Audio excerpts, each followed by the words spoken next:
Salut à tous. On bénit le Seigneur Jésus-Christ, le Dieu unique, le seul Dieu vivant et puissant qui nous a fait la grâce comme ça de compter encore parmi les vivants en ce jour du mercredi 18 juin 2025. Alors, c'est une autre exhortation pour nous véritablement à méditer les paroles de la Bible. C'est véritablement les paroles de la Bible la révélation dont on en tire qui va nous éclairer. Nous avons réellement besoin d'avoir la révélation des paroles qui sont inscrites dans la Bible. C'est très, très important. Une anecdote que je vais partager avec vous en parenthèse. Il y a quelque temps, j'ai eu beaucoup de souris dans la maison. Et j'étais vraiment embêtée. J'en avais marre. J'ai alors résolu de faire un nettoyage profond.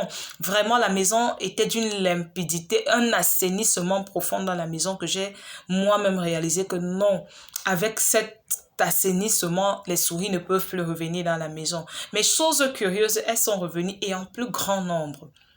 Et j'ai donc réalisé l'importance de placer la parole en nous, d'avoir des paroles comme ça là qui vont soutenir notre foi, qui vont être les matériaux d'affermissement de notre foi.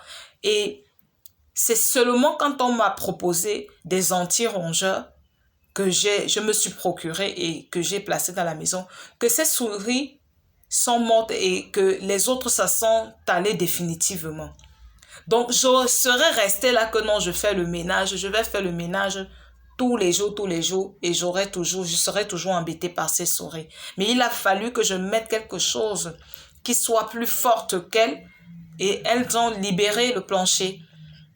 Et nous avons besoin de la parole en nous. Nous ne pouvons pas juste rester et dire que nous allons nous atteler à être juste des bonnes personnes. Beaucoup de bonnes personnes sont devenues mauvaises par la suite, justement parce qu'il n'y avait pas cet élément matériel-là qui allait soutenir leur foi, qui allait vraiment les garder constants et leur donner la force de résister devant les vents et les tempêtes.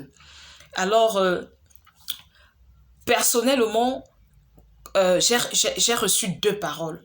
Ça, c'est vraiment un témoignage. J'ai reçu 2 paroles comme ça qui m'aident jusqu'à ce jour à repousser véritablement comment je vais dire, à repousser les mauvaises actions. Oui, à repousser les mauvaises actions. La première parole est tirée dans le livre de la Genèse au chapitre 18 en son verset 32. C'est une conversation que Abraham avait avec l'Éternel et l'Éternel lui a dit une chose qui m'a vraiment shifté. Il lui a dit, si dans Sodome et Gomorrhe, il s'y trouve seulement 10 justes, alors j'épargne la ville. Et je me suis dit, tiens, nos nations, nos pays ont des millions d'habitants. Et le Seigneur dit, si s'y trouve seulement 10 justes, il épargne nos nations. Regardez combien nos nations sont dans la souffrance et les abominations.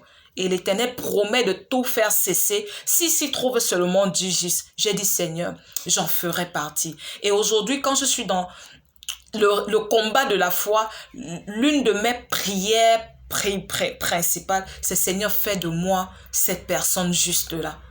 L'un de mes désirs fondamentaux, c'est de demeurer cette personne juste parce que j'ai conscience au travers l'éclairage de cette parole, de ce que cela implique. J'ai conscience que demeurer juste ne va pas être bénéfique seulement pour ma personne, mais aussi pour ma nation. Et si la nation constitue plusieurs familles, aussi pour de nombreuses familles, parmi lesquelles la mienne. Alléluia.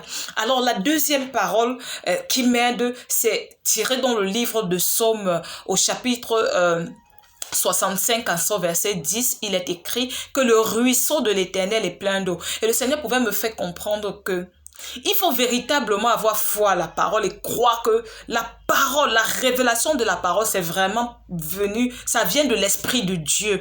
Parce que beaucoup aujourd'hui, à cause des temps difficiles, la vie qui devient de plus en plus chère, les temps qui sont devenus compliqués, les choses qui se dégradent, les gens ont pris beaucoup de détours. Les gens sont prêts à voler ce qui est à autrui. Les gens sont prêts à escroquer autrui, à assujettir autrui, à spolier autrui, à détourner ce qui est pour autrui.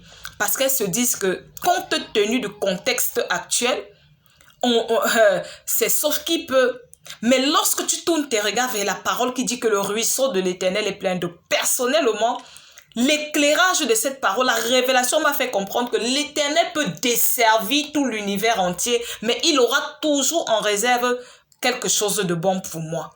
Et du coup, ça me fait juste tourner mes regards vers lui et ça me donne une force sur la convoitise. Ça me donne de repousser la convoitise au loin et de ne pas envier ou jalouser ou convoiter ce qui est pour autrui. Alléluia. Je prie véritablement dans le nom de Jésus-Christ que ces deux paroles également